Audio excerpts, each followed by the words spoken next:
નમસ્કાર દર્શક મિત્રો, હું પલ્લવી શેઠ ન્યૂઝ ઓફ કચ્છમાં આપનું સ્વાગત કરું છું। આજે 19 મે, ચાલો જોઈએ આજના સમાચાર।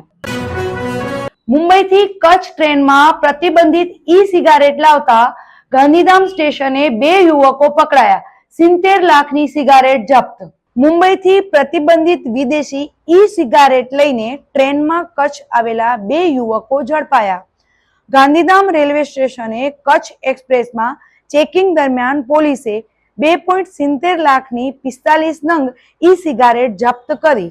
બાબુલાલ ગોવિંદભાઈ જેપાર, જે મૂળ મોટી વિરાણી નખત્રાણા, અને વિજય પ્રવીણભાઈ મેઘવાળ, રહે મોટા ધાવડા નખત્રાણાએ શોલ્ડર બેગમાં છુપાવી હતી ઈ સિગારેટો। બેઉ મુંબઈમાં લેડીઝ ગાર્મેન્ટ શોપમાં નોકરી કરે છે। નિલેશ નામના અમદાવાદના પરિચિત યુવક પાસેથી ઈ સિગારેટને મેળવીને વેચાણ હેતુ કચ્છ આવી રહ્યા હતા। દર્શક મિત્રો, આ હતા આજના સમાચાર। આવતીકાલે ફરીથી મળીશું, ત્યાં સુધી મને રજા આપશો। નમસ્કાર।